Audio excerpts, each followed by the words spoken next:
The Prince and the Spindle. Chapter 1. The Curse. Once upon a time, the kingdom of Glerwin was entrapped in a great war with the neighboring land of Gothiel. Gothiel, a realm of magic, was ruled by a wicked sorcerer, Raocros, and under his rule the two kingdoms had a long and bloody history. He had placed a curse on King Theodore of Glerwin and his wife Miriam. As long as Raocros lived, the king and queen would be unable to have a child. To protect his people from the sorcerer, and in his desperation to preserve his family line, King Theodore gathered an army and mounted an attack on Gothiel. Hundreds of his men were slain, but their deaths were not in vain. Raocros was defeated, perishing on the end of the king's blade, and his son, Malefor, fled the land. For a time, Theodore's triumph brought peace to Glerwin, and to his and Miriam's joy, one day the queen felt the nausea of morning sickness.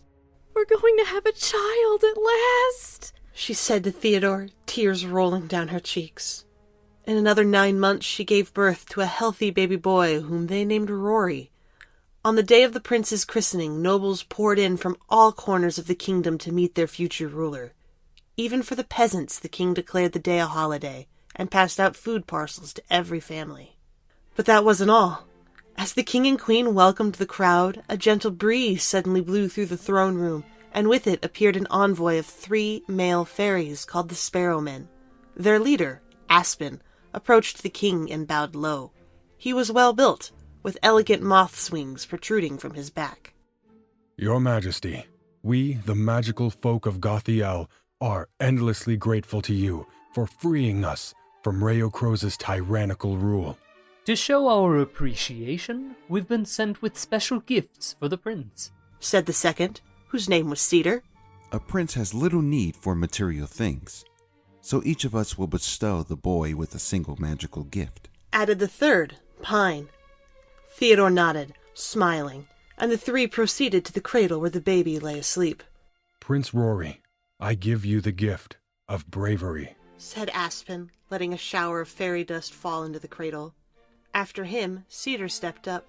Young prince, my gift to you is a loving heart. He gently placed his finger on Rory's chest before letting his own dust cascade down. Eagerly Pine came forward, planning to bless the boy with the gift of wisdom, fitting for a future king. He had barely opened his mouth to speak, however, when a powerful wind suddenly swept through the hall. It blew out all the candles, plunging the room into darkness. Then, in a burst of green flame, a dark figure appeared, a raven perched on his shoulder. No, it can't be, the king cried. There was no mistaking it, however. The sorcerer looked just like his father, with his sleek black hair and his gray lips parted in a hideous grin. Malefor walked forward, his elegant staff clunking ominously on the stone floor. "Ah, King Theodore," he said, his voice as slithering as a serpent's. "What a pleasure it is to see you again after all this time. And on such a joyous occasion, too." Malefor, how dare you come here? I thought you had left these realms for good. Exile doesn't suit me. Besides, how could I miss such a grand celebration?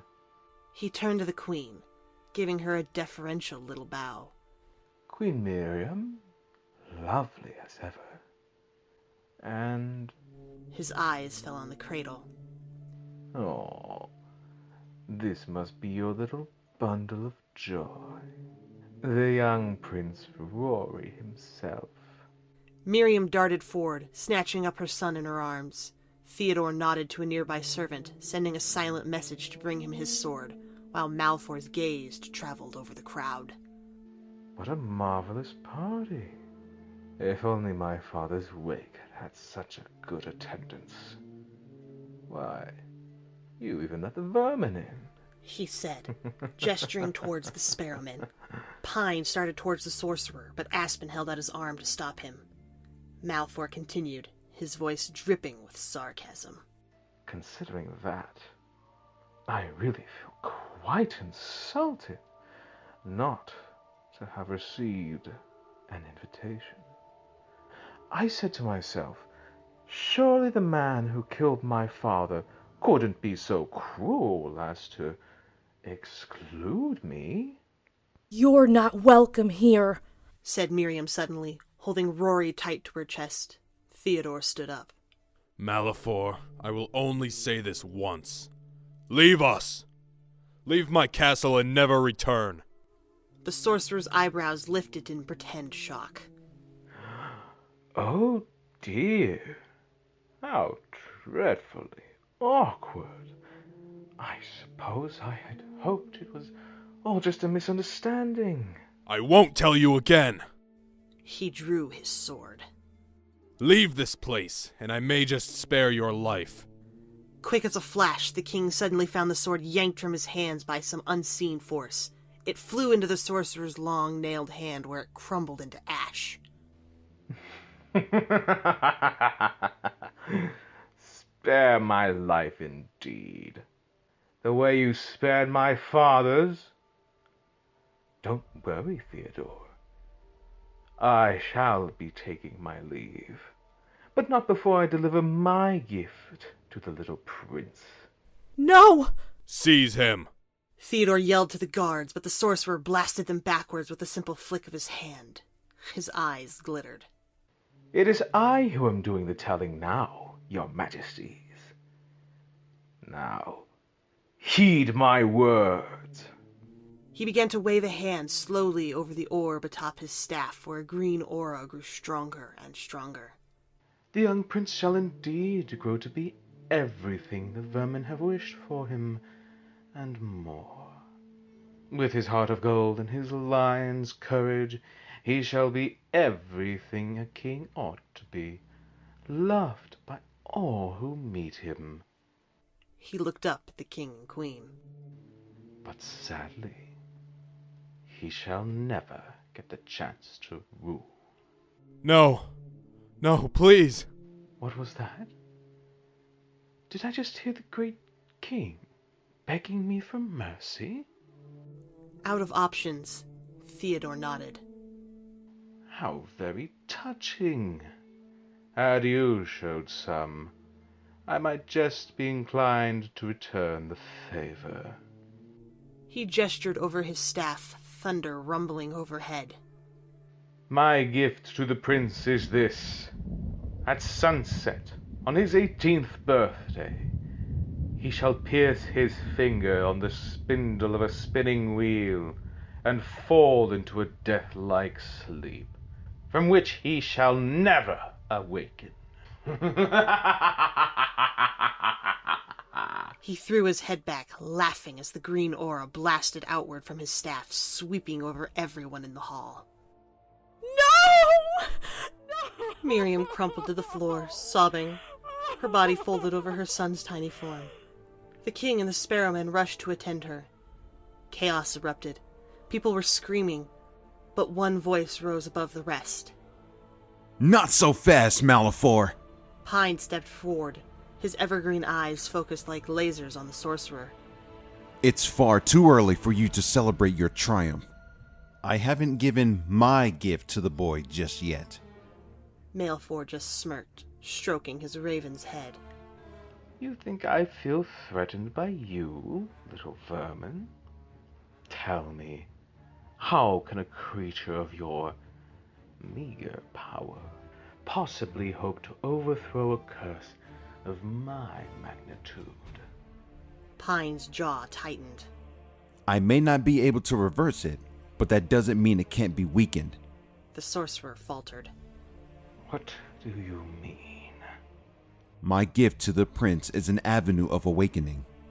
Pine waved his hand over the baby, sending a soft shower of dust falling over him. True love's kiss will break the curse. Malefor clenched his staff. Ha! Is that the best you can do, vermin? True love? It doesn't exist. It's nothing more than a childlike fantasy. Or maybe you're just unable to recognize it. Your antidote is as useless as you are. Malefor spat before he turned to the king and queen. Relish these few short years I have so generously given you with your son. And remember, I'll always be watching.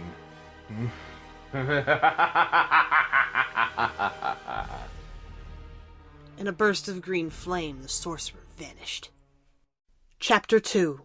The Song and the Bow. No one in the kingdom felt like celebrating after that. In a panic, Theodore published an edict decreeing all spinning wheels in the kingdom should be rounded up and burned.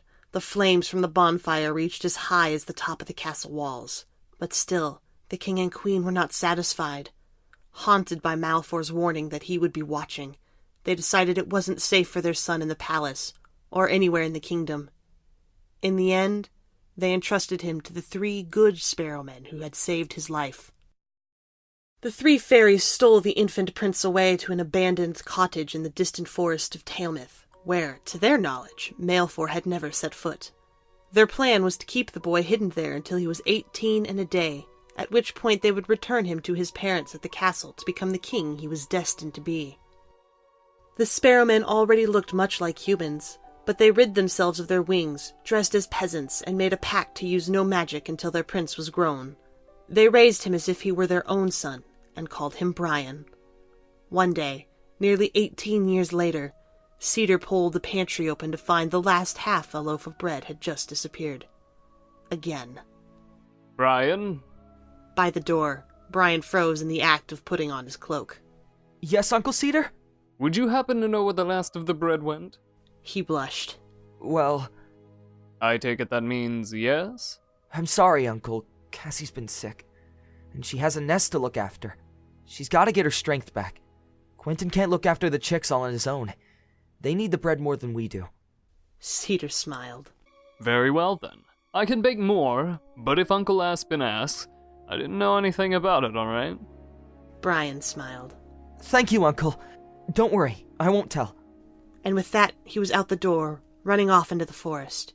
When he reached a clearing, he whistled a special tune, and suddenly the woods began to teem with animals. Squirrels and chipmunks and rabbits on the ground, birds of all kinds in the tree branches. One, a wise-looking owl, fluttered down onto Brian's waiting arm. Hello, Eldwin, he said, nuzzling him. How are Cassie and Quentin today? Eldwin hooted and soared to a nearby tree. Without delay, Brian raced to the trunk and began to pull himself up through the branches until he reached the nest on a high branch. Inside sat a sick-looking mourning dove, her wings spread over 4 cheeping babies. Cassie. At the sound of his voice, the dove blearily opened her eyes. Brian brought out the loaf of bread. Look what I've brought you. Carefully, he crumbled the bread into his hand and fed her. She cooed her thanks. Of course, I could never let you go hungry. He broke off a chunk and left it in a nearby fork. If you feel hungry later, there's more right here. He leaned back against the trunk, looking out through the leaves at the beautiful horizon. He could see Glarwin Castle in the distance, so large it was visible even from Tailmouth Forest. As Malfoy had said, the young prince had grown to be everything the sparrowmen had wished for him, and more. Tall and lean, with gentle features and shining golden hair. He was loved by everyone around him, though unfortunately that had only ever included his forest friends. Now, as he gazed at the castle in the distance, he felt that familiar pang of longing. The forest was his home, and it was wonderful, but he just couldn't help the itch he felt for adventure. Growing up, whenever he had asked why they lived in the woods when other people didn't, his uncles had told him that there were bad people in the world who wished to harm. In the forest, he was safe. But surely, thought Brian, such a beautiful world couldn't be all bad, could it? What do you think, Eldwin? He said as the owl perched on his knee. There's gotta be plenty of good in the world, hasn't there? Eventually, after bidding farewell to Cassie, Brian climbed down.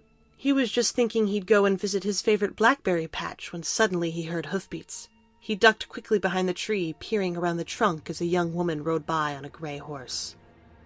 Brian's breath caught in his throat. He hadn't seen many young women before, growing up in the forest all his life, but he couldn't imagine how any woman could be more beautiful. She was slender, sitting straight and tall in the saddle, with a long reddish-brown braid tumbling from beneath her red smart cap. Spellbound, he edged around the trunk, trying to get a better glimpse of her, but a branch snapped underfoot. He darted back. Did you hear that, buddy? He heard her saying to her horse. Brian could feel his cheeks flaming red. Part of him hoped the girl hadn't seen him, but the other part was aching to know who she was.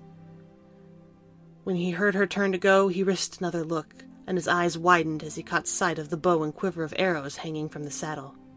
She must be a huntress, Brian whispered, keeping his voice down. We've got to stop her before she hurts any of the animals.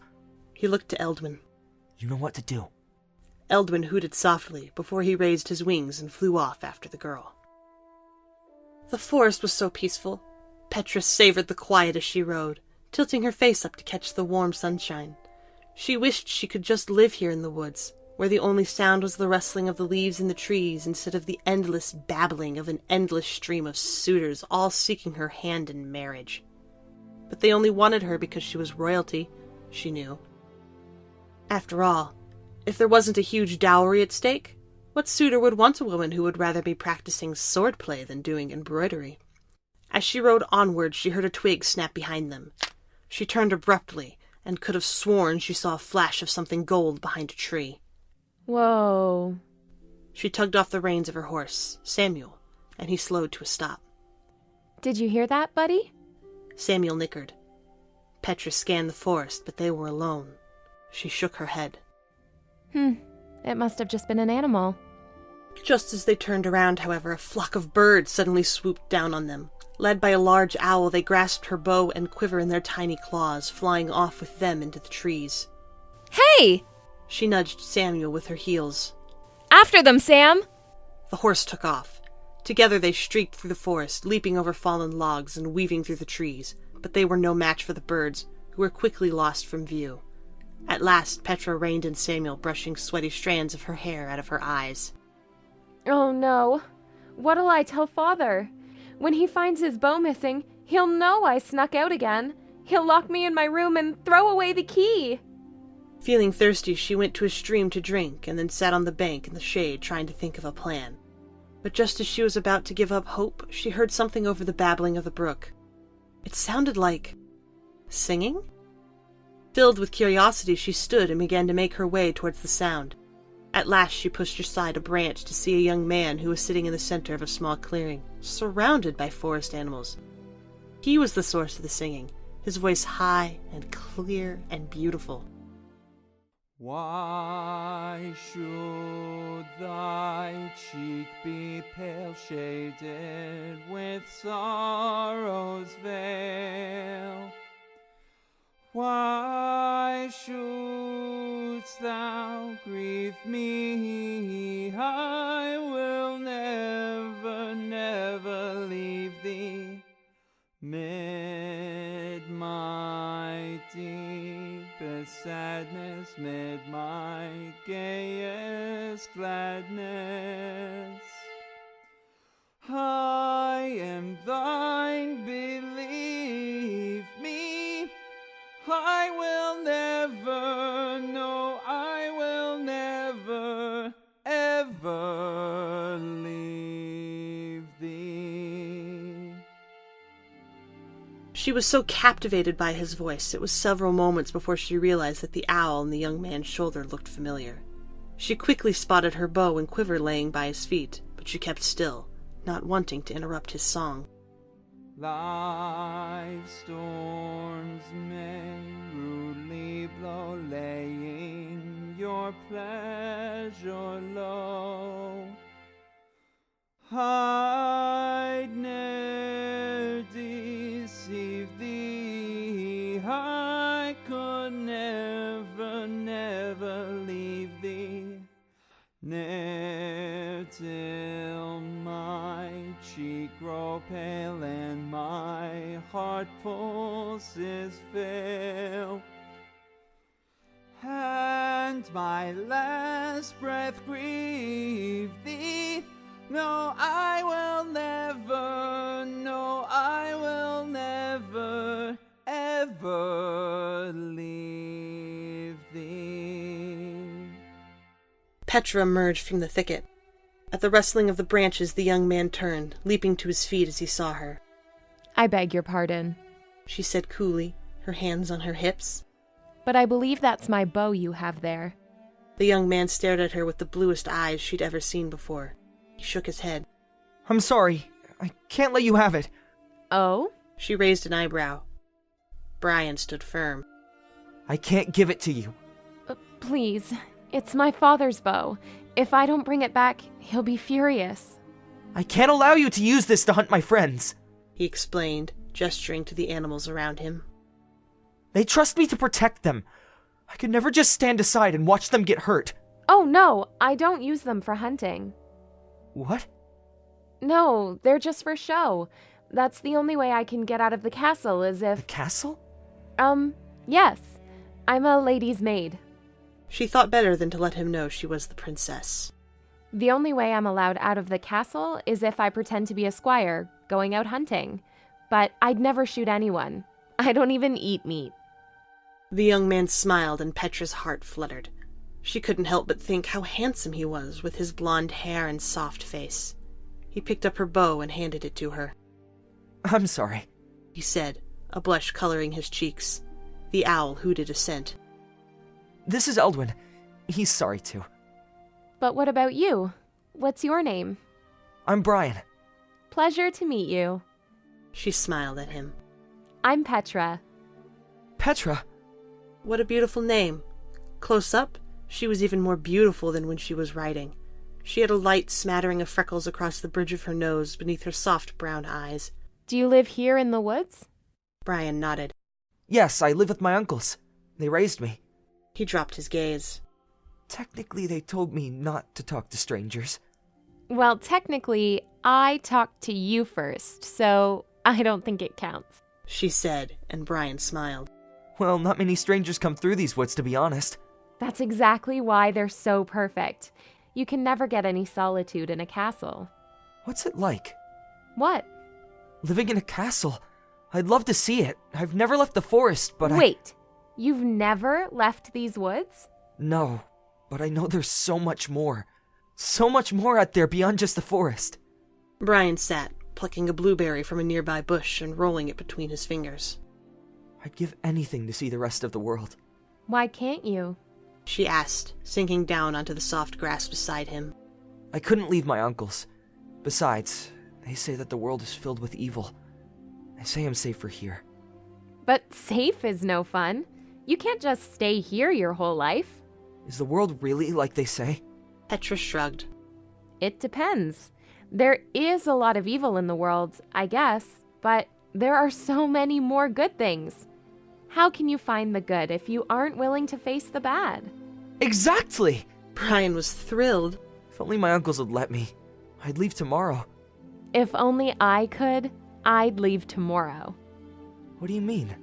She made a face. The castle's not all it's cracked up to be. I'd much rather live in the woods. Really? It's so beautiful here, and so free. In the castle, they're always telling you what to do, what not to do, every moment of your life. I have to sneak out whenever I want a little peace. And if I'm caught... But you can just wander around as you please, through all the woods and fields. It must be so wonderful. It is, most of the time. Brian conceded, looking at her. It was crazy. They had known each other for all of 15 minutes, and yet he couldn't help feeling like he'd finally met someone who understood him. It can be kind of lonely sometimes, though. Hey, at least you've got these guys, said Petra, scratching the head of Louis the chipmunk as he scampered up onto her knee. They probably never order you around, right? That's true, but they can't say anything else either. I guess you've got a point. Brian looked around at the assembled animals. Don't get me wrong, you guys are the best. It's just... I've always wished for someone I could really talk to. Me too. The forest seemed to have become strangely airless all of a sudden. His eyes looked almost deep and blue enough to swim in. By the way, I never said, you've got a beautiful voice. Brian blushed bright red, pulling at a stray thread on his shirt. Thank you. A sudden, impatient snort brought them back down to earth. Oh, sorry, buddy. Brian, this is Samuel. He's my lady's horse. She allows me to ride him sometimes. Hello, Samuel, said Brian, reaching out to stroke the horse's gray muzzle. He introduced Petra to all his own animal friends. Besides Eldwin and Lewis the chipmunk, there was Chester the woodpecker, Cecily the fairy wren, Chloe and Tiberius the gray squirrels, and the bunnies Wulfric and Lily. Who's that? Asked Petra, pointing to a large black raven perched on a branch in a nearby tree. Oh, that's Storm. He keeps to himself, but he's always up there watching us. The raven cocked his head, gazing at them out of one dark, beady eye before he flew off. Morning gradually melted into afternoon. Brian wished he could have stayed in that clearing with her forever. He couldn't remember the last time his cheeks had ached from smiling so much. But eventually, Petra admitted that she should really be getting back to the palace. Brian quickly offered to escort her to the edge of the forest. As they walked together, his hand accidentally brushed against hers, and he hesitated. Should he take her hand? Could he be so bold? Should he just apologize? But just as all these thoughts flew through his mind, Petra reached out and took his hand in hers, giving him a knowing smile. He blushed. The raven flew northward, towards the Forbidden Mountain and the ruins of Raocros's castle that lay at the top. When he reached the crumbling facade, he flew towards one particular window, shrieking.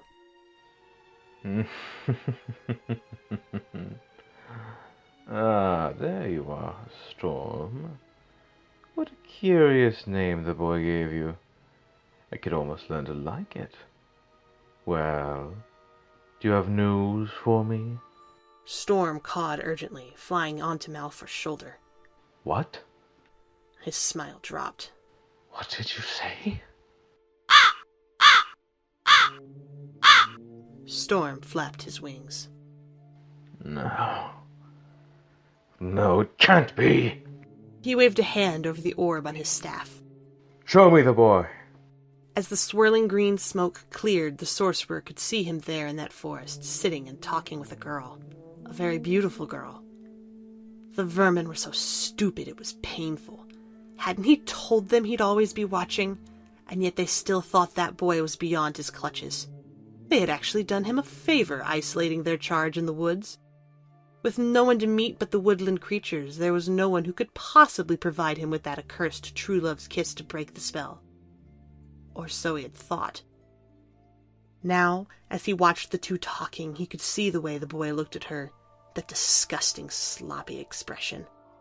Malfour worried that the boy had lost his heart, and indeed, when they finally stood and began to make their way out of the clearing, he saw the girl's hand slip into the prince's. No! I have waited nearly 18 years for my revenge. I will not let some miserable little wretch ruin everything. He began to pace. It can't be true, love. They've only just met. Still, better to cut down a sapling than a tree. He waved his hand, and Storm the raven suddenly began to transform, his feathers turning into bristling fur, his talons elongating into razor-sharp claws.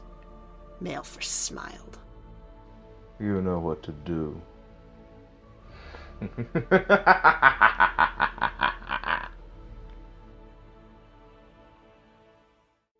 Chapter 3. Big Bad Wolf. If you follow this path, it should lead you out of the forest, said Brian, pointing ahead. Thank you. It had taken them quite a while to get out of the forest. First they'd stop to pick berries on the way. Then they'd pause so he could teach her to climb trees and imitate bird calls. She taught him some of the basics of sword fighting, trying to prevent him from poking out his own eye in the process. And when they'd stopped for a drink, they'd ended up just sitting beside the brook together, listening to the water run. Will you be back this way? I can be, she said, raising an eyebrow. Would you like me to? Yes, he said, blushing. She thought it was adorable how he blushed so easily. Good, because even if you wouldn't, I would. When will you be back? Petra shrugged. As soon as I can. Tonight? Oh no, I could never get away with that. When she saw his disappointment, she quickly added, But tomorrow, maybe. It's a little risky twice in 2 days, but I'll do whatever I have to. Tomorrow's perfect. It'll be my birthday tomorrow. I want you to meet my uncles. We'd love to have you. It's your birthday tomorrow? And you're just mentioning this now? She said, pausing with her foot in the stirrup. Oh, it just never came up, I guess. She couldn't blame him for that. There were several things she'd neglected to mention, too, not the least of which was her royal status. Well, happy birthday early then, she said, climbing into the saddle. Thank you. I'll see you tomorrow, Petra. She smiled down at him. See you tomorrow, Brian. He watched her ride off down the trail. Just before she disappeared over the hill, she turned back and winked at him, giving him a wave. Brian turned to head for home, his chest full of warmth he had never known. He couldn't wait to tell his uncles that they'd have to set an extra place at the dinner table tomorrow. Then, all of a sudden, he heard a scream in the distance. After she waved to Brian, Petra reluctantly turned her sights towards the path home. She bit her lip. How in the world was she going to get back here tomorrow? Her absence had long since been noticed, she was sure. After today, she could forget being locked in her room. Her father would probably lock her in the dungeons. She didn't care, though. She just had the best day of her life, and even if it meant fighting the guards or swimming across the moat, she'd see him again. She'd never broken a promise. She was so lost in her thoughts about Brian that she didn't notice the pathway growing unnaturally darker, even though it wasn't yet sunset. Suddenly, she heard a rustling in the bushes up ahead. Who's there? She said, one hand on the hilt of her sword. Her only answer was a low, sinister growl. She barely managed to glimpse a pair of green eyes staring out at her before a dark shape detached itself from the shadows, flying towards them.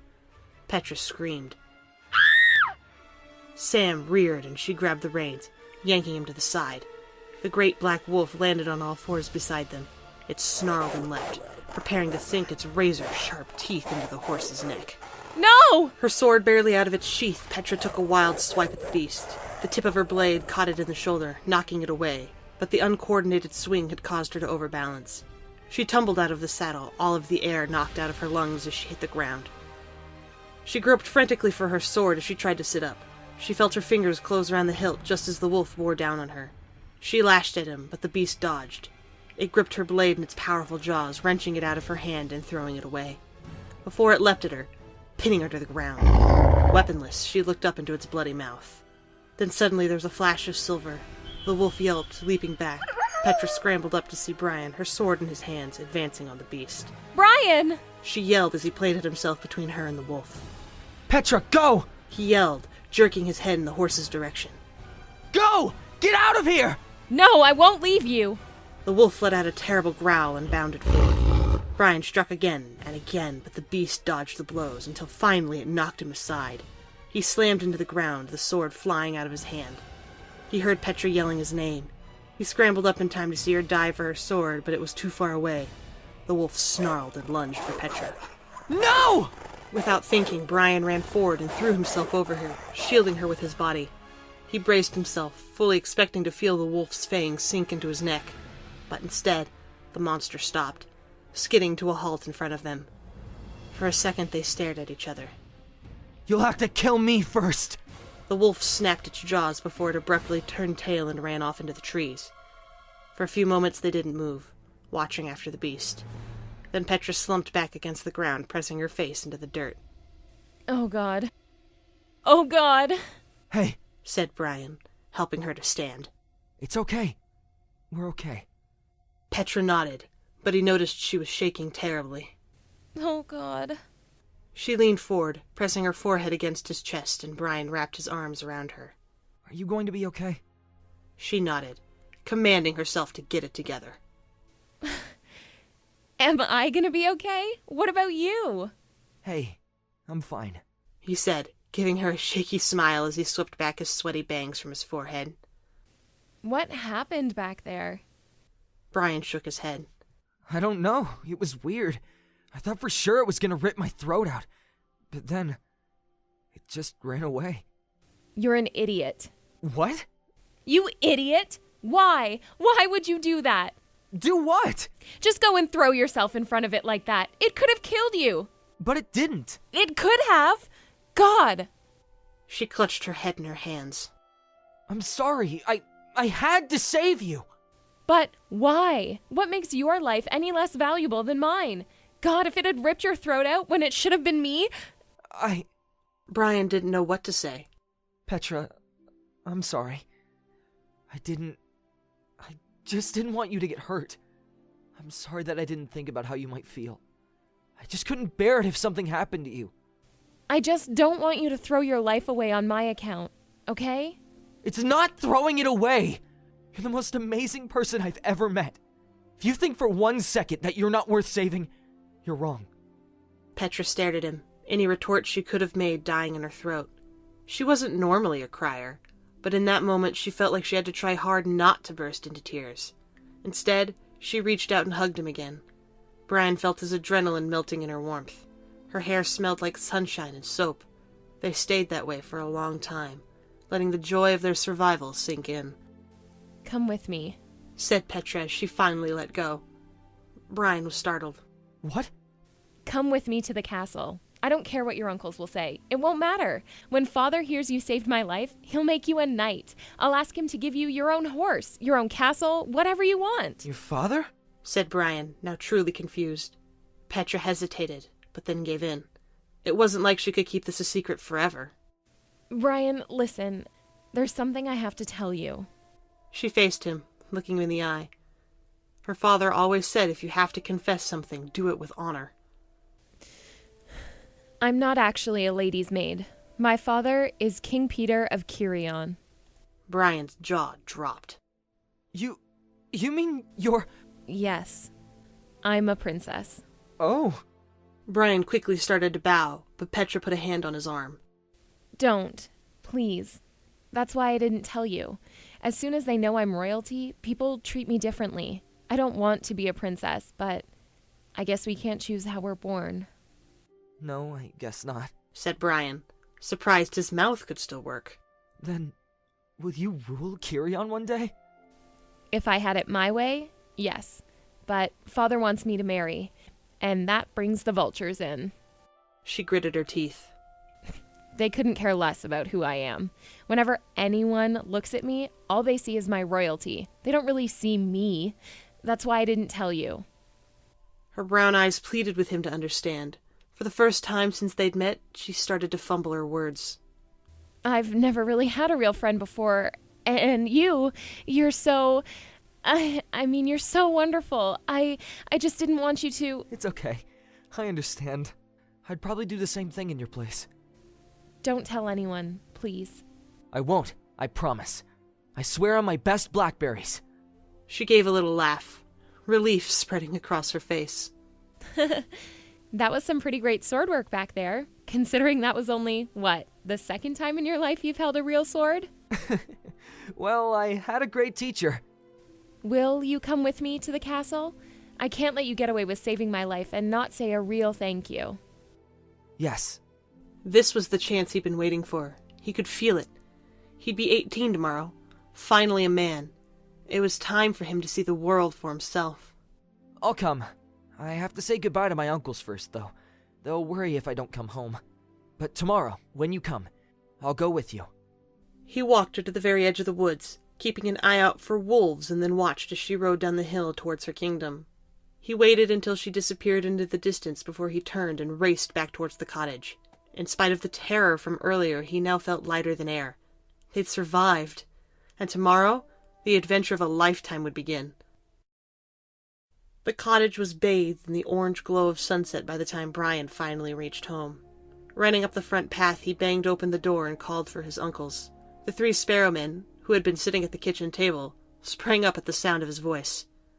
"Young man, where were you?" demanded Aspen, his eyes full of concern. "You know the rule is that you have to be home for supper, unless you tell us first." Well, technically, we haven't eaten yet. "Because we were too worried about you." Aspen glared at Pine. "Still, rules are rules." Oh, lighten up, Aspen, won't you? He's not a boy anymore. "That's exactly my point. He'll be 18 tomorrow. We can't take any risks now, not when it's almost—" Shut up, hissed Pine before Aspen could mention the curse. Are you all right? Cedar asked Brian, taking in his scraped arms and dirty clothes. What happened? I'm fine, Uncle Cedar. I'm sorry, Uncle Aspen. There was something I had to do. What could be so important to make you stay out 3 hours past supper? I know you were worried for your bird friend, but... No, it wasn't Cassie. This was a new friend. A new friend? Who? Her name's Petra. What sort of animal is she? She's, not an animal. Said Brian, a blush rising in his cheeks. His uncles all stopped. You don't mean you met someone in these woods? Brian told them the whole story, about how he and Petra had met, how they'd spent the day together, how he'd invited her to celebrate his 18th birthday with them tomorrow. He refrained from telling them Petra's true identity. He promised not to. And after all, tomorrow Petra could tell them herself if she wanted to. But before he could tell them about going with Petra to Kirien Castle, his uncles interrupted. Brian, you know better than to go around talking to strangers. We raised you here in the woods to keep you safe. For all you know, she could mean you harm. Petra would never want to hurt me. She's the kindest and smartest person I've ever met. You'll see for yourself. Besides, these woods might not be as safe as you think. He told them about the wolf. Suddenly the atmosphere in the room grew tense as a drawn bowstring. His uncles exchanged glances. A wolf? Here in Talamath? And you said that it fled, when instead it could have killed you. Brian nodded, slightly troubled by his uncle's tone of voice. It kept trying to get at Petra.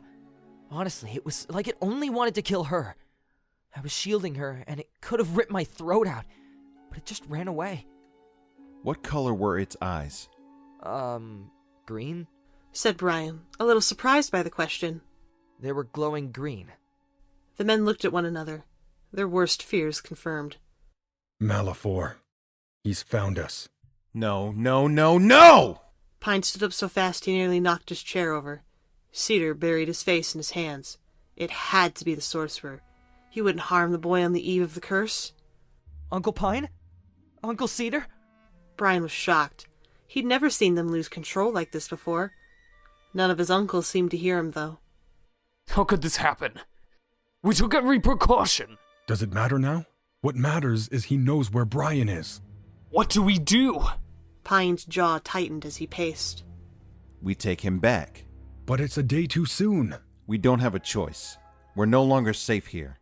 First thing tomorrow morning, we leave for the castle. The castle? What are you talking about? He looked at each of them in turn, searching for an answer. What's going on? For a moment, his uncles stared at him. Then Cedar put a hand on his shoulder. You might want to sit down. Maleficent watched, enjoying the boy's expression as the vermin told him about his true identity. Perfect. At first, he had been furious when Storm had failed. Damn the boy. He just had to go and get all noble. But now everything was going according to plan. The vermin were playing right into his hands.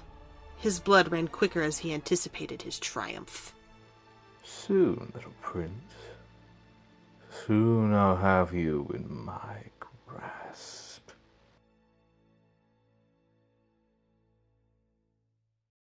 Chapter 4. The Strength of a Promise. Open the gates! Called the sentries, seeing Petra streaking up on Samuel. She clattered across the drawbridge and into the courtyard, pulling up short when she was met by a wall of guards blocking her access to the stables. Oh, great. Princess, Walter, the captain of the guard, stepped forward. the king has requested your immediate presence. Petra made a face. Am I in trouble? I reckon so, milady. Petra sighed. She mostly liked Walter. He was like an uncle to her, leading his men well while still not being afraid to crack a joke now and again.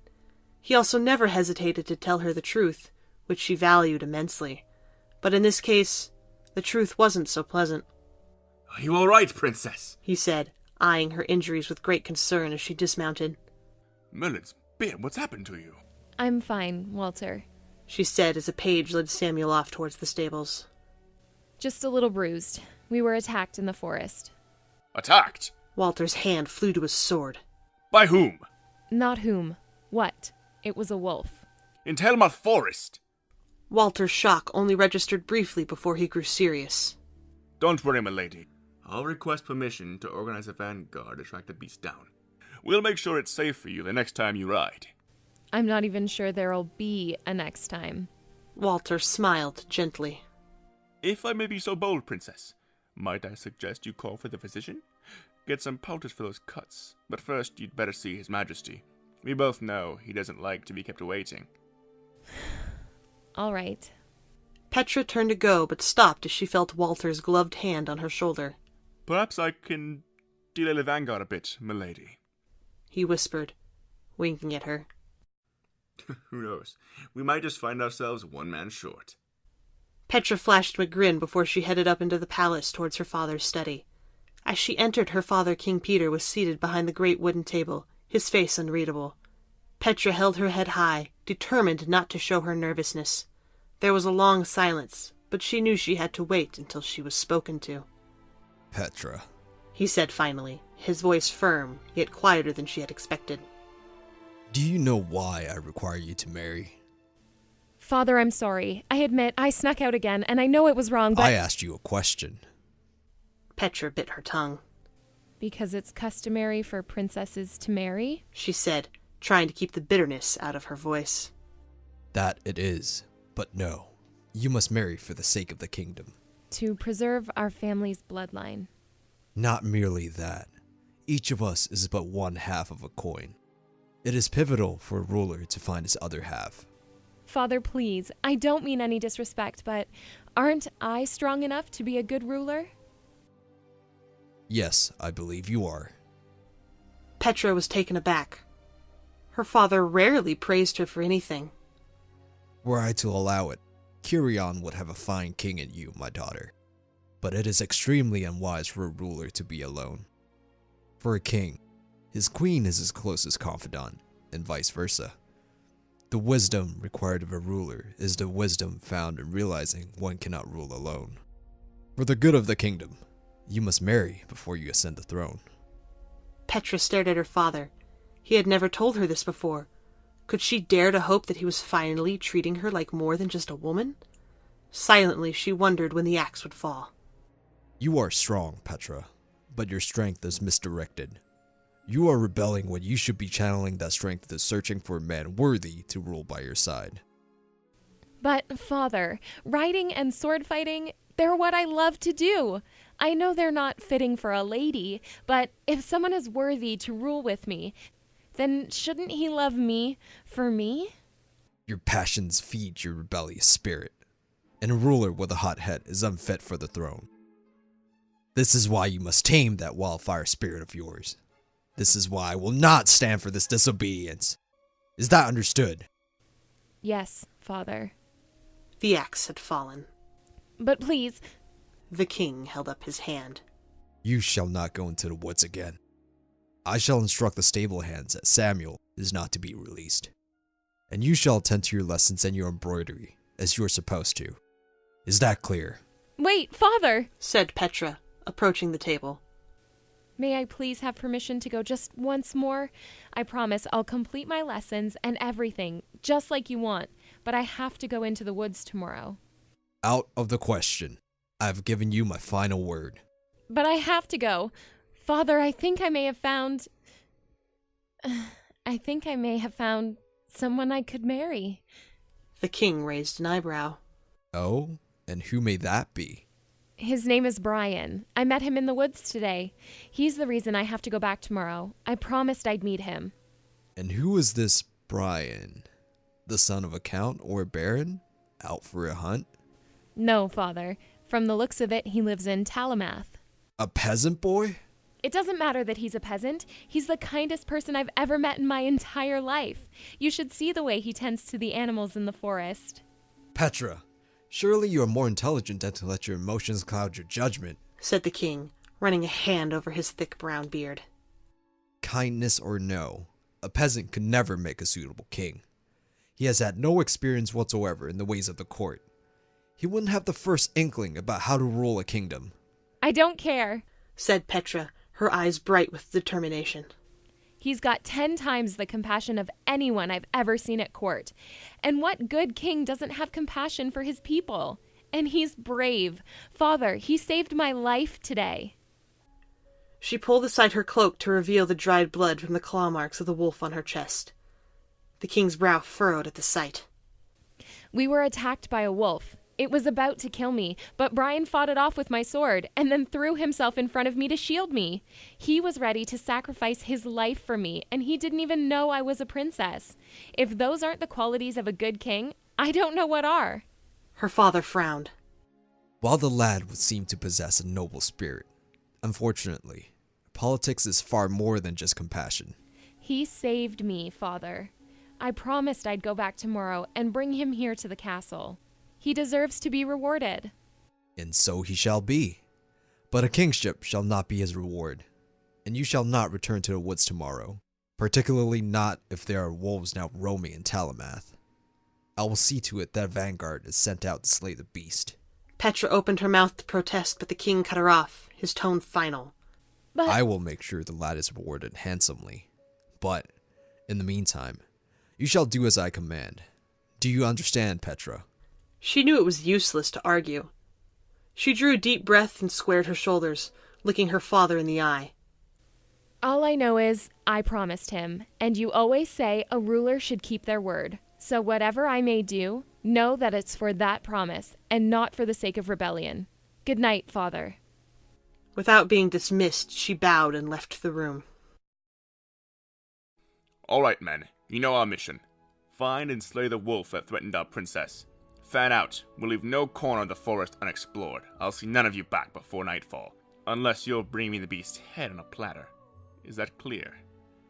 The men gave a rousing cheer before they all galloped off in the different directions. Finally, only one small knight on a black horse was left standing before him. Are you waiting for a written invitation, soldier? And the captain winking. You have your orders. Be off. Petra briefly raised the visor on her helmet so that he could see her smile of gratitude. Then she turned and galloped off into the trees. She rode a little ways to a lake, where, as promised, she found her horse waiting for her. She tied the reins of the black horse to the tree, concealed her armor under a nearby bush, then vaulted onto Samuel's back and took off. She'd never be able to thank Walter enough for this. It was thanks to him that the vanguard had mysteriously found itself one man short that morning.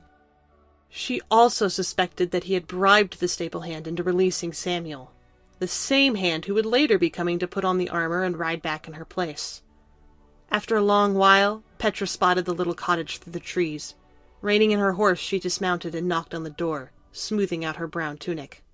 Come in, Came a voice from inside. It definitely wasn't Brian's. It must be one of his uncles, she thought. She stepped inside and her brow furrowed. The house was unusually dark. It felt cold and unlived in. Where was everybody? Hello? Brian? Princess Petra. What a pleasant surprise. Her heart leapt into her throat as she suddenly caught sight of a shadowy figure across the room. Who's there? She said, her hand jumping to her sword. Show yourself. As you wish. A green light began to glow in his hand. As it illuminated his face, Petra gasped in horror. Who are you? Where's Brian? So sorry to disappoint you, my lady, but I'm afraid we are quite alone. What did you do to him? Oh, nothing. Yet. Though trust me, I have great plans for the boy. Plans for which I will require your help. What? What do you mean? The sorcerer said nothing, but slowly advanced towards her, his eyes glinting. Chapter 5. The Prince and the Spindle. Huddled beneath his blue cloak, Brian followed the sound of his uncle's footsteps as they crept down the dim castle hallway. Briefly he glanced up, but then felt a hand on his shoulder. Keep your head down, Aspen whispered. Obediently, Brian lowered his eyes, but he still tried to sneak glimpses here and there as his uncles led him through the maze of corridors. He couldn't believe the luxury of the castle. Silken tapestries, arcing stone ceilings, elegant wrought iron sconces where torches flickered. Eventually, his uncles ushered him into what seemed to be an unused guest room. Cedar gestured to the fireplace, and a fire instantly sprang up from the cold logs. Brian flinched. It was still a shock to think that his uncles could use magic. After he'd learned the truth last night, he'd fled up to his room where he had sat, staring out the window into the darkness for hours. He still couldn't quite believe it. He was actually a prince? The heir to the throne of Glarwyn? It all seemed too crazy to be true. He certainly didn't feel like royalty.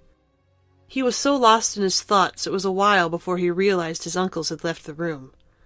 A tub of warm water sat nearby, so Brian pulled the screen around the tub and washed away the dirt and sweat from the day's journey. It was almost a full day's walk between Tailmouth and Glarwyn Castle, but it would have caused a stir if his uncles had just teleported them there by magic. Once he had bathed, Brian put on the outfit that had been draped over the screen, a pale blue undershirt and breeches, and over that a royal blue tunic with gold trim and white cap sleeves. He'd never worn something so fine in his life.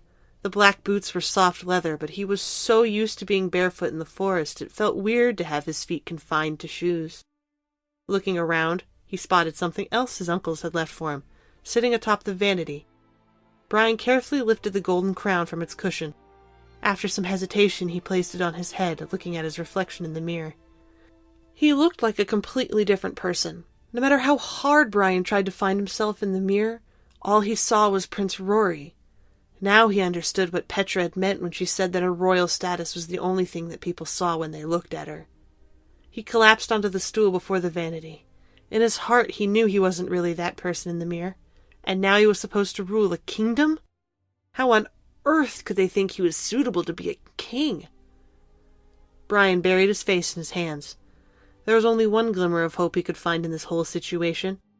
If Petra was a princess, and he was now a prince, only now could he dare to hope that maybe, just maybe, there might be some sort of future for them together. His stomach jolted as he thought about Petra. He'd had no way to tell her about his sudden twist of fate. He imagined her riding up to find the cottage abandoned, its windows dark and cold. What would she think? That he'd deceived her? Now she would be in trouble with her father. Or worse. Brian prayed that the wolf they had met hadn't returned. If anything happened to her, he'd never be able to forgive himself. Little did the prince know that at that moment a pair of sinister yellow eyes were watching him in a crystal orb. Maleficent smiled. The time had come. With a wave of his long-nailed hand, the fire in the fireplace blew out. The rushing sound caused the boy to look up. As Maleficent whispered incantations, the rising smoke transformed into tendrils of green magic, which twisted themselves into an orb. He saw the boy's face slacken, saw the glowing green cloud his eyes. Good. Come, little prince. Under his hypnotic spell, the boy couldn't resist. He rose and followed the orb out of the room and down the hallway. Come to me. You know we weren't to tell him about the curse. The king forbade it. We don't have a choice now, said Pine, slamming his hands on the table. Pine, please, don't shout. Just yesterday, you seemed eager to keep the secret from him too, Pine. Why the sudden change of heart? That was when we still had hope. So as long as we're confident we had the upper hand, there was little need to frighten the boy.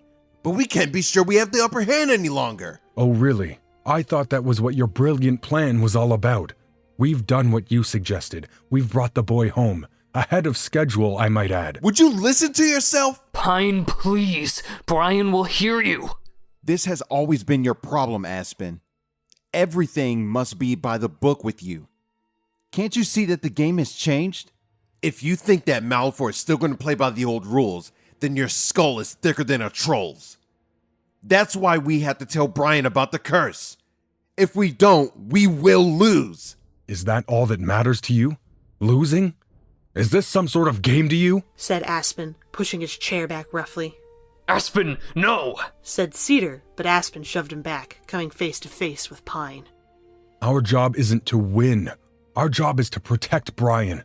That's what it's been for the past 18 years, and that's what I'm doing now.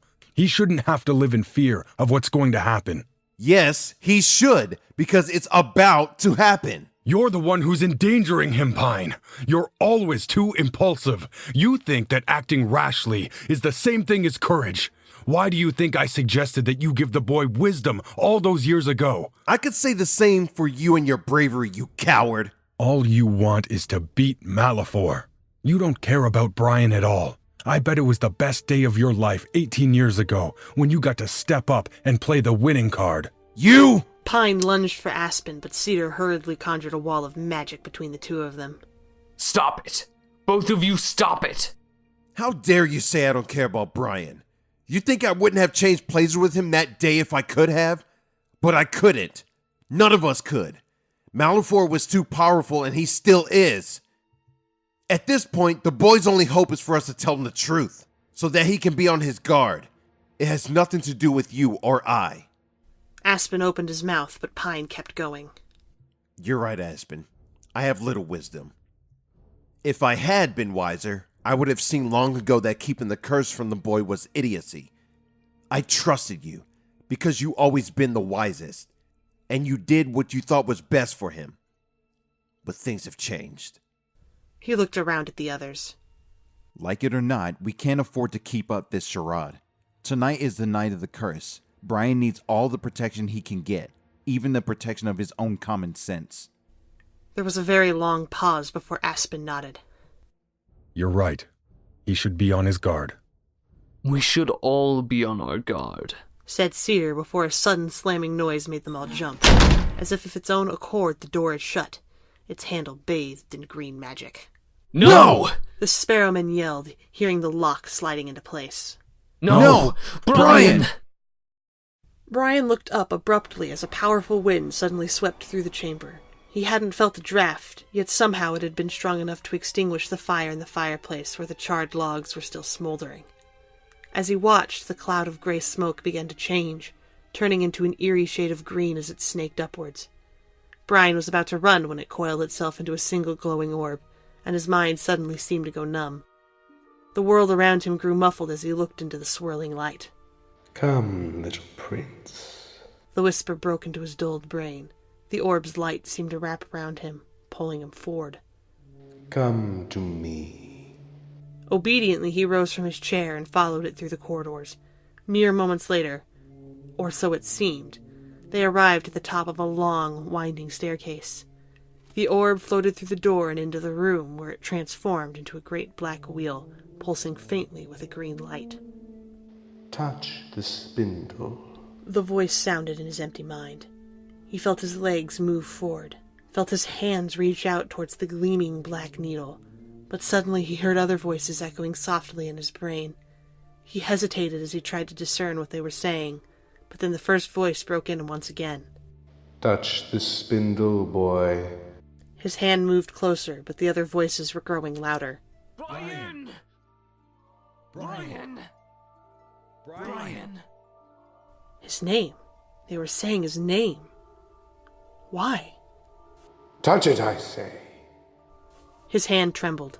Suddenly he didn't want to touch it. He didn't want to. But he had to obey. Brian! Brian! He gritted his teeth, shaking with the effort of resisting. No, he wouldn't. He couldn't. Obey me. Touch it. Now! Using every drop of strength he had, Brian wrenched his hand away. The numbness fled from his mind. He stumbled backwards, feeling like a drowning swimmer emerging from the water. For the first time, he became aware of someone else in the room, a tall figure in long black robes. His smile sent chills down Brian's spine. Interesting. You are stronger than you seem, Prince Rory. Who are you? How do you know who I am? Oh, I know many things about you, dear boy. After all, I have been watching. You're Maleficent. Indeed, little prince. Or should I say, Brian?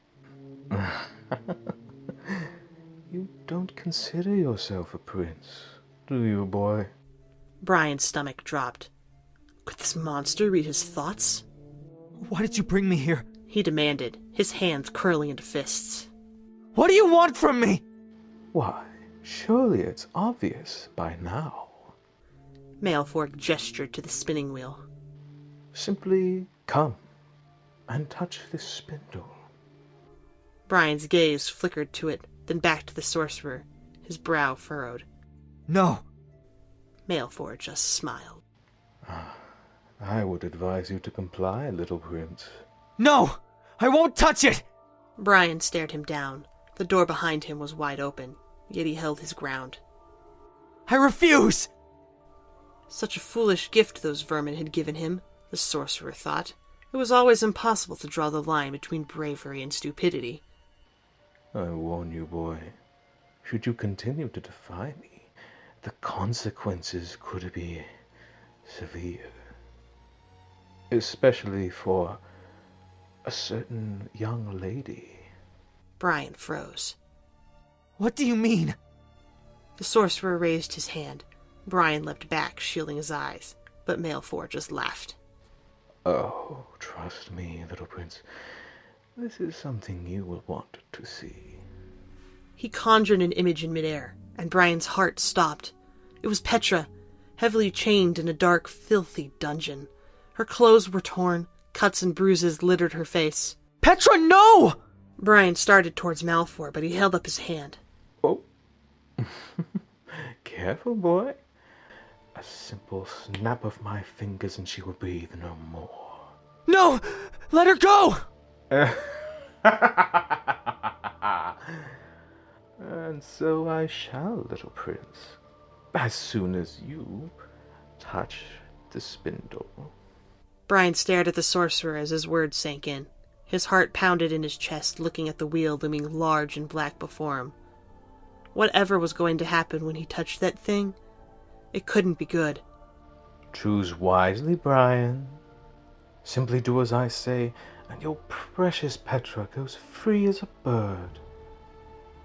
Isn't she worth saving? Brian watched Petra straining against her bonds. A cry of agony escaped her lips, and the sight was like a dagger in his gut.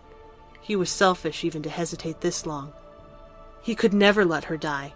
Without further delay, he reached out his hand. The piercing pain in his finger caused him to gasp. He watched the blood welling on the tip of his finger, suddenly overcome by a drowsiness more potent than anything he had ever known. As the sorcerer's maniacal laugh rang in his ears, heavy, dark curtains closed across his vision, and he fell into blackness. Up here! Yelled Aspen, and the Sparrowmen shot up the tower. Brian! Brian! They burst through the doorway at the top and froze in horror. Brian lay lifeless on the floor, the sorcerer standing over him. The little prince is sleeping.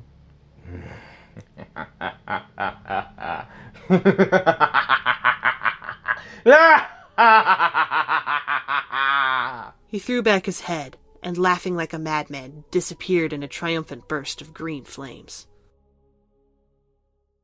Chapter 6. Capture and Rescue. When she heard the door creak, Petra's head snapped up. She hoped it might be someone bringing her water. Her mouth was dry. But as light streamed into the dungeon, she instead saw her captors silhouetted in the doorway. He smirked at her. Storm the Raven perched on his shoulder. I must give you credit, my lady. You certainly put up a good fight. Malefork walked towards her, lighting the torches with a flick of his hand. Petra glared at him before she turned her head away. I'm fortunate indeed. My dungeons haven't seen such a noble guest in quite a long time. Are you enjoying your stay, princess? She clamped her mouth shut. She was not about to dignify this monster's taunts with a response. Oh, you're giving me the silent treatment, I see. Your silence is becoming of a woman. Ignoring me won't cause me to vanish. I have nothing to say to you. Yet it seems you just said something. If you're here just to taunt me, you can get out. Moody, are we, princess? Come now. Don't you want to know what became of your true love? That brought her head around. He's not my true love. We just met yesterday, for God's sakes. Really? That's a pity. Here I was, thinking that you were the only one who could possibly pose a threat to my curse. A curse? What did you do to him? Petra jumped up, trying not to wince as the chains pulled on her already raw wrists and ankles. If you hurt him, I swear I'll kill you. Don't worry, my lady. The prince is quite safe. I assure you, I have not laid a finger on him. Wait, the prince? What are you talking about? Ah, yes, I forgot. You know him only by the peasant name those vermin gave him. Brian. The sorcerer grinned, leaning on his staff. What a strange twist of fate, that two young royal hearts should find one another so far from the halls of a castle. The Princess Petra, and the long-lost Prince Rory of Glarwin. What? What do you mean? The sorcerer raised his hand, conjuring an image in midair.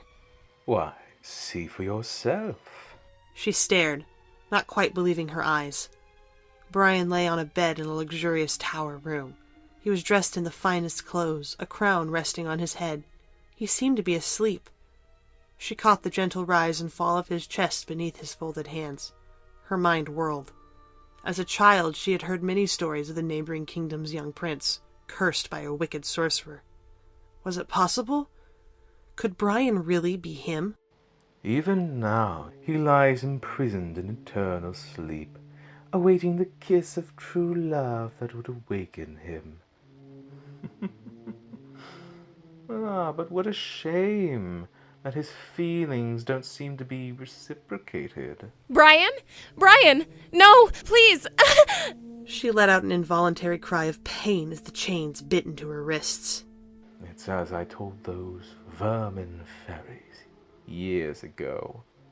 True love is nothing more than a childish fantasy. But, unlike them, at least the princess is pragmatic enough to admit it. No!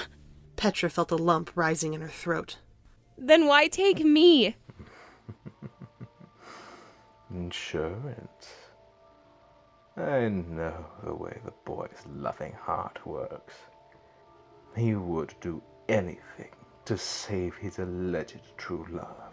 Be it throw himself in front of a wolf, or touch a spindle and condemn himself to everlasting sleep. Realization crashed over her. She lunged for the sorcerer, ignoring the searing pain in her wrists, but her bonds wouldn't budge. Her scream of rage mingled with the sorcerer's laughter, echoing off the dungeon's walls. Come, Storm. It would seem we've upset the princess. Let us give her some time alone. He turned in a swish of his black cloak and strode out the door, which slammed behind him. Petra sank to the ground, tears welling in her eyes, but she refused to cry. If Brian never awoke, it was all her fault. But true love couldn't come at first sight. It just couldn't. What was she supposed to do? Exhausted, her head aching from thirst, she lay down on the dirty floor until she finally fell asleep. A powerful hand pressed down on her mouth.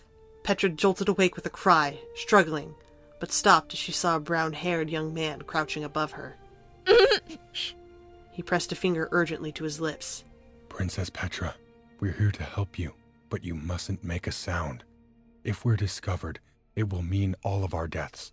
Do you understand? She nodded. The man removed his hand from her mouth and together, with a second man, helped her to sit up. Her jaw dropped as she saw the wings on their backs. Who are you? She tried to croak, but just started coughing as it turned out her throat was dry as sandpaper. Here. The second man held a cup of water to her lips, and she sipped greedily. The first man touched his fingers to her pounding head, and the pain suddenly vanished. My name is Aspen, and this is Cedar and Pine, he said, gesturing to the third winged man who was keeping watch by the door. We are Sparrow Men, the ones who raised the Prince Rory in Talamath Forest. You're Brian's uncles? Yes, Princess, and it's for him that we're here. You must go to him. You're the only one who can break the curse. But, no, I can't. I don't know if I'm his true love. We've only known each other for a day. I don't know if I can wake him up. As long as even the possibility exists, you must try. There is no one else. Princess, please. You're Brian's only hope. Petra hesitated, but then she clamped her mouth shut. The fairies were right. Now was not the time to be doubting herself. Okay. Thank you, Princess. He and Cedar reached down and touched her chains, which broke open. The prince currently lies in the highest tower of Glarwyn Castle to the south. Petra stood and made for the door, but the sparrowman stopped her. Wait, Princess. The road ahead will be full of peril. You cannot go out unarmed. A soft breeze blew through the dungeon. Petra gasped as she suddenly found herself holding a sword and shield unlike any she'd ever seen before. Lighter than regular weapons, they were carved with symbols and glowed faintly with a white light. Take this sword of truth and this shield of faith. They are gifts from the fairies. With these weapons of righteousness, you may yet triumph over Malefor's evil. Petra gazed at the weapons, her heart pounding. For Brian. For Brian. Okay, let's do this. But no sooner had they stepped outside the dungeon than they heard an ear-piercing screech. Storm the raven had been sitting perched above the door. At the sight of the group, he raised his wings and took off down the corridor, shrieking, the torches bursting into flame. Quick! Princess! Pine pointed in the other direction. Hurry! Chapter 7. Thorn in His Side. Petra streaked through the dank hallways, the fairies leading the way. As she turned a corner, the door at the end of the passageway burst open. Creatures with gnarled, leathery skin and heavy iron weapons poured into the hallway. Goblins! Petra turned and ran back the way she'd come, only to find more goblins advancing on her from the other direction. She backed up, trapped in the middle. This way! He gestured to a nearby staircase. Petra raced up the stairs, the goblin's shrieks and snarls growing ever closer behind her. Partway up, the staircase ended at a gaping hole in the wall. She caught a flash of a white mane in the courtyard below. That had to be Samuel. If she could just get down there. A snarl behind her made her jump. She whirled around. The first of the goblins had caught up with her. It raised its spear, ready to plunge it into her stomach. Instinctively, she thrust her sword forward. The goblin screamed as the blade pierced its chest, before its body crumbled into dust. More goblins were charging up the stairs. One by one, she turned them all to ash. Princess! You can't stay here! You have to get out! Pulling her sword out of a goblin, Petra raced back to the hole and quickly lowered herself out. She began to make her way down the side of the tower, her feet searching frantically for jutting stones. A spear whizzed past her head. She gasped. The rest of the goblins had reached the hole and were leaning out, trying to strike her down. Hooking her arm around a stone, she flung her shield up over her head. An axe glanced off it with a dull thunk. She looked down. She was still a good 15 feet above the ground. But she didn't have a choice. She let go, doing her best to aim towards the giant pile of crumbling stone to her left. She felt the sensation of falling. Then she hit the ground with a jolt that threatened to snap her ankles. She bent her knees and rolled down the rock pile at a breathtaking speed, stones jabbing her from all angles. Ignoring her bruises, she leapt up. More spears and clubs whizzed past her. She dodged, grabbing her sword and shield, and she ran for Samuel. He whinnied as he saw her. With a touch from Aspen, the chain around the horse's ankles burst open. Petra vaulted into the saddle. Together they galloped towards the great arching exit. Petra, look out! She whipped her head around. A legion of goblins stood on the castle walls, aiming at her with their crossbows. Before she could blink, they fired, the arrows flying towards her. She went to raise her shield, but Aspen darted in front. With a wave of his hand, the arrows turned into twigs and flowers. They battered against her harmlessly. She turned her sights once more on the gate, leaning against Samuel's neck. Just 30 more feet. Suddenly, Storm swooped down. In a flash of green, he transformed into the great black wolf from the forest, landing in front of them. The wolf bared its teeth, saliva dripping from its lips. It lunged. Jump! Petra charged forward. With a swoosh of Pine's arm, the beast turned to stone with a terrible crunch. Petra and Samuel went sailing over its head, clattering through the gate. The sorcerer roared with rage. She turned around just long enough to see his dark silhouette at the top of the fortress's tallest tower, before returning her attention to the mountain's treacherous slope. Malefor raised his staff, sending a spell flying towards them. It missed them by a foot. leaving a crater in the ground behind them. Petra pressed herself against Samuel, urging him to go faster. Then suddenly the ground began to tremble. Glancing back, her heart stopped. The dark earth was splintering, detaching from the mountainside. It thundered towards them in a massive avalanche. Samuel was galloping so fast he was practically tripping over his hooves, but they'd never be able to outrun it. The wave of earth and stone hurtled towards them at a breakneck pace. In a moment, it would be on them. Looking forward, Petra saw an outcropping of boulders up ahead. That might be their only chance. As they whizzed past it, she grabbed Samuel's reins and brought them to a skidding halt, urging him back up the mountain. Princess! The sparrowmen yelled as they saw her apparently heading straight into the landslide. She pressed herself up against the base of the rocks as the thundering sound grew deafening. The ground shook so violently she could barely stand. Rivers of earth and stone began to pour past, shooting over the tops of the boulders. Grit stung her face like a sandstorm. But her plan worked. The outcropping acted like a breaker, protecting them from the flow. Atop his tower, Malfoy laughed in triumph as the princess disappeared from view. Foolish girl, he thought, as he watched the river of earth grind slowly to a halt. Dark clouds of dust billowed into the air. For a terrifying moment there was silence. Then all of a sudden a shape stirred out of the smoke. Dazed but unhurt, Petra clambered back onto her horse. Sliding a little on the loose earth, they raced down the mountain, heading straight for Theodore's castle. The sorcerer let out a roar of rage, raising his staff.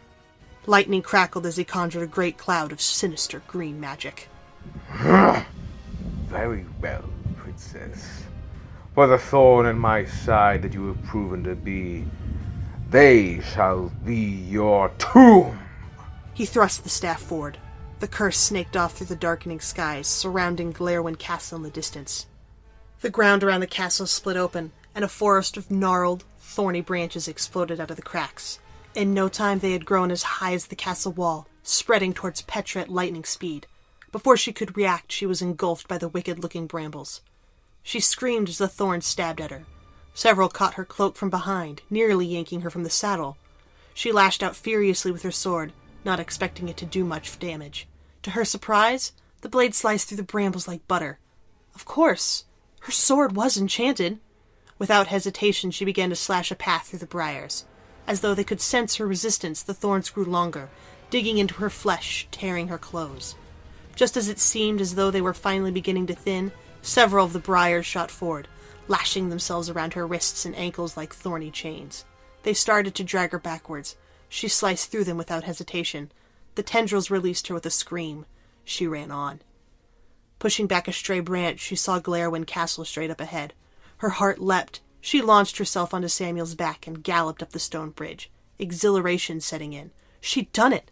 She'd won. Then, all of a sudden, the bridge in front of her exploded in green flames. Samuel reared. Petra raised her sword as the sorcerer appeared before her. Alas, princess, you have forced my hand. Now you shall have to deal with me! There was a colossal explosion. The sorcerer erupted in a column of fire. Petra jolted back, horrified as he transformed into a great black dragon. Her blood ran cold, seeing its razor-sharp teeth and claws like daggers. But if she was going to die, she sure as hell was taking this bastard down with her. She lowered her head, kicked Samuel's sides, and charged the beast head-on. Chapter 8. The Achilles' Heel. As Petra galloped straight towards the sorcerer, he opened his jaws and released a stream of green fire. She brought her shield up just in time. The impact knocked her backwards off her horse. She scrambled up as she saw the dragon gearing up for another fireball. She leapt backwards just in time. The second jet of flame exploded in front of her, cracking the stones in the pathway. The light was so bright she almost didn't see the great black jaws heading straight for her.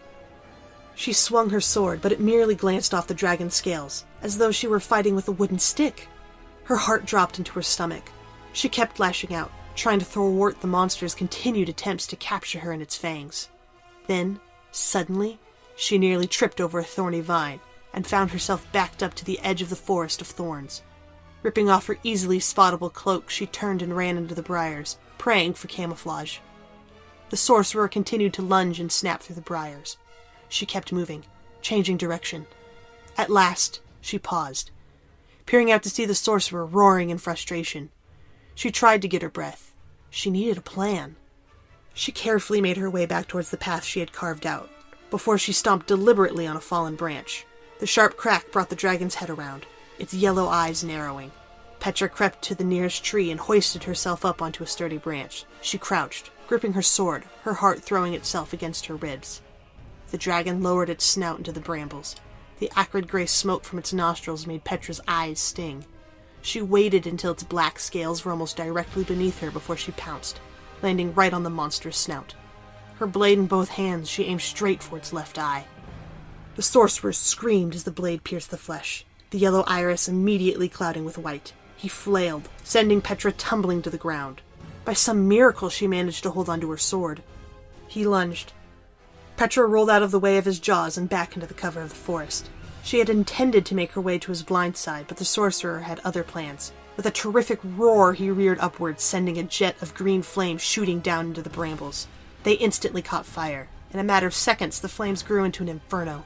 Petra ran for her life, but eventually found herself cornered against a cliff. Up! Climb up! The sparrowman yelled from the top. This way! Out of options, she did as they said, pulling herself up hand over hand. The sorcerer, who was immune to the fire, lunged for her. Luckily, his newly blinded eye threw him off. His snout crashed into the cliff next to her. She nearly lost her grip, but somehow managed to reach the top. Once on solid ground, she immediately raised her sword. The cliff was narrow, its end overlooking a deep gorge. The sorcerer grinned, forcing her further and further back towards the edge. She struck again and again, trying to think of a plan, but she was quickly running out of options. Eventually, as the dragon snapped at her, Petra leapt back and felt her heels scrape the edge. She managed to regain her balance, but just then, the sorcerer sent a burst of flame towards her. It caught the underside of her shield, sending it flying off her arm and down into the gorge below. Maleficent laughed, seeing the horror in Petra's burned and bleeding face. He paused as she looked around helplessly, choking on the acrid smoke. What a wonderful sight. The oh-so-clever princess brought finally to her knees. Your fancy sword cannot even pierce my scales, foolish girl.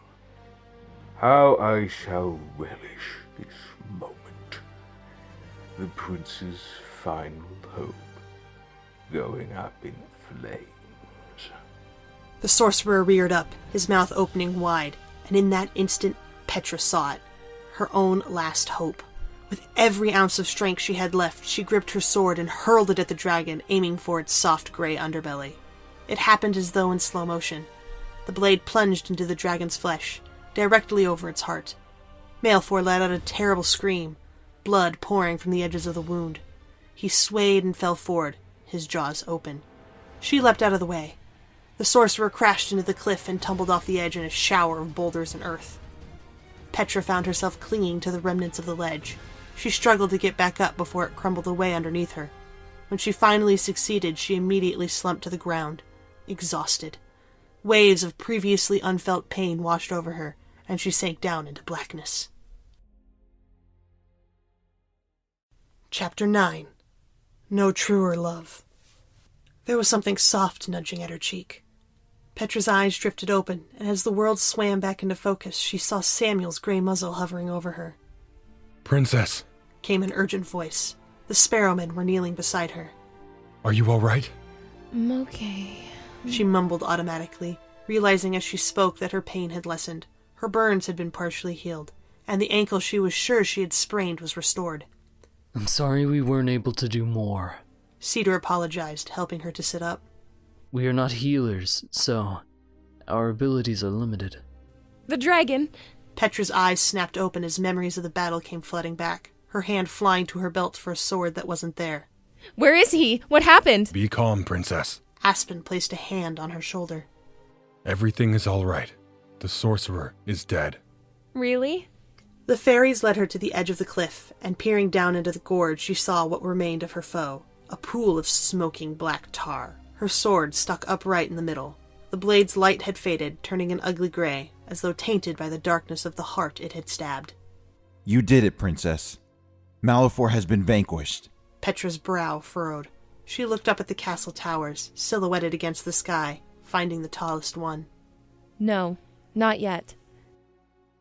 Petra hurried through the castle, stepping carefully over the sleeping bodies of sentries and servants. To spare the king and queen from grief, the Sparrowmen had combined their magic and put the whole castle to sleep along with the prince.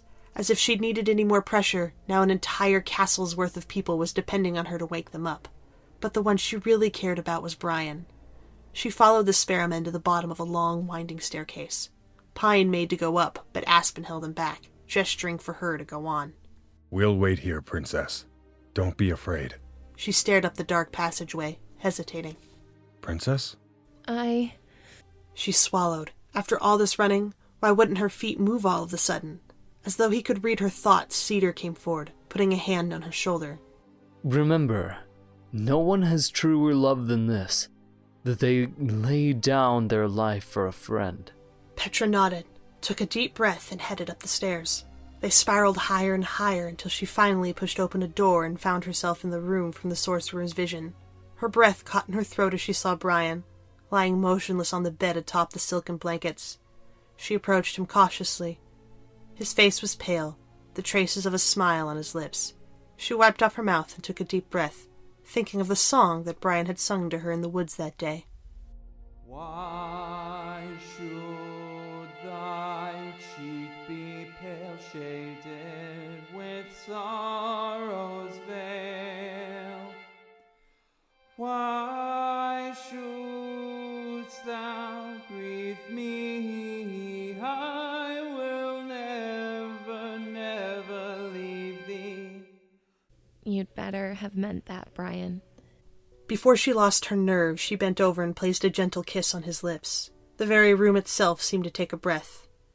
All of a sudden, Brian's cheeks flooded with color, and his eyes fluttered open, their blue like the sky after a storm. Brian? Petra? Is that you? Yes, it's me, she said, trying to keep her voice from squeaking. What happened? He said, taking in her injuries. Are you okay? What? He was cut off as Petra suddenly engulfed him in a hug. The tears she had held back for so long spilled out onto his shoulder. Am I okay? Brian, you idiot! You utter idiot! The doors to the infirmary burst open. Brian, who was standing by while the royal physicians treated Petra's wounds, looked up as a man and woman raced inside. When they spotted him, they gasped. His jaw dropped. Were these his... The faces of the king and queen were lined from years of sorrow and worry, but the radiant smiles they wore as they looked at him made them seem years younger. Remembering his manners, he bowed. Petra nodded respectfully from her bed. The queen pressed her hands to her mouth, stifling a sob, and opened her arms. Brian hesitated only briefly before he walked into them. Rory, she said, tears rippling in her voice. Oh, Rory! You're here! You're safe! Mother, he said, squeezing his eyes shut against the lump threatening to rise in his throat. When she let go, Theodore gripped Brian's shoulder, shaking him slightly as if he couldn't quite believe he was there. My son, he said, his eyes crinkling at the corners as he smiled.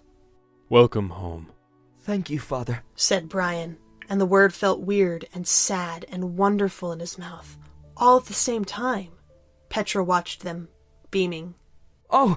Brian suddenly remembered, and hurried back over to her, taking her hand. Mother, Father, this is Petra. She's the Princess of Kirion. She saved me from the curse and defeated Maleficent for good.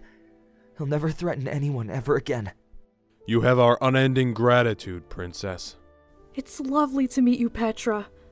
How wonderful that Rory has found his true love. Petra glanced at Brian. He blushed beet red, looking down at his tunic.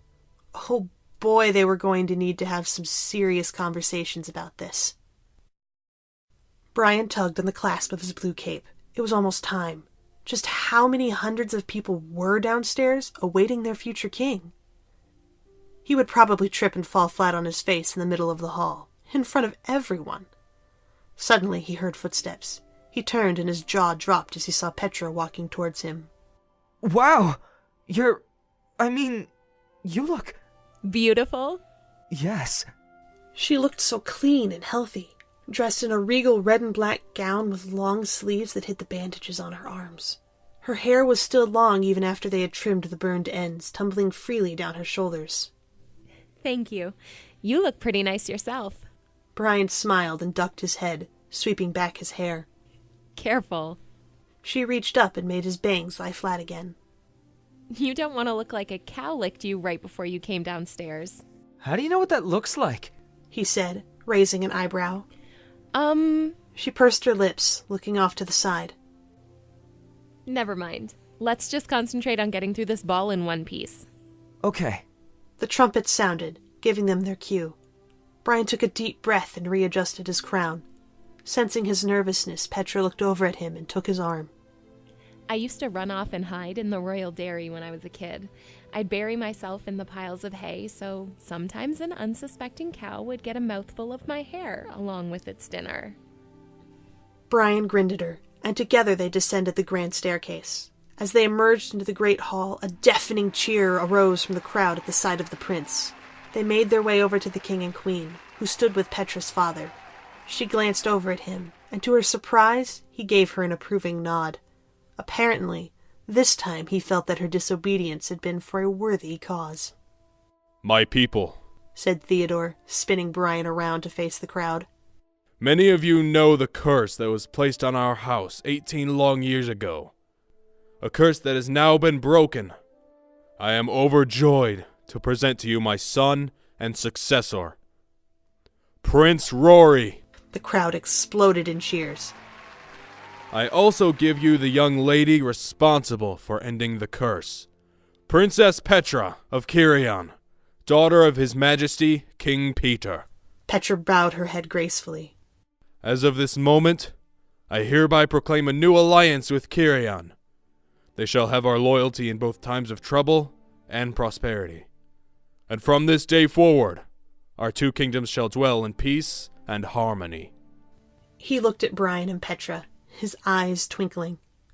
And perhaps, one day, they shall even join together. That would be quite satisfactory, said King Peter, a rare smile gracing his face. Petra looked straight ahead, her cheeks growing hot, while Brian shifted beside her. Fortunately, the celebration began soon after, the orchestra striking up a lively tune. Thank God. She grabbed his hand, pulling him out onto the floor. Come on. What? What are we doing? Dancing. Oh no, Petra, I can't dance. I'll show you. Let's just get away from all that, she said, jerking her head in their parents' direction. She showed him where to place his hands, one on her waist, the other clasping hers. It actually didn't turn out to be as hard as he'd first thought. Is there anything you don't do well? Well, embroidery, for one thing. Seriously, God, you should see my samples. But yeah, I'm not so good at that. I'm not very good at being subtle, or talking about how I feel, or... She glanced down at her feet. Or at even knowing what I'm feeling. How are you feeling? You mean health-wise? I actually feel pretty great, considering I fought a dragon yesterday. Are you sure? Yeah. The burns still hurt a little, but don't worry, I'll be fine. Sorry, I figured someone ought to worry about you. Here we go again. You've got to stop being so stupidly noble, Brian. No way. He shook his head stubbornly. Not if it means saving you. Then, is it really true what Maleficent said? That you did it to save me? He hesitated before he finally nodded. Brian! Hey, you fought a dragon to save me. I'm not the only one who sacrificed himself here. Fair enough. Maybe we're both noble idiots then. Brian looked at the floor. Thank you. Thanks for saving me. Well, if you think for one single second that you're not worth saving, you're wrong. He smiled. They were so close, he could almost count the freckles on her nose. My uncles always told me that there was no truer love than laying down one's life for a friend. Yeah. She was suddenly hyper-aware of his hand against her waist. They told me that too. Brian started to fumble his words. But then, does that mean that we're... Does that mean I'm your true love? Brian nodded, sure that he could have fried an egg in the heat radiating off of his cheeks.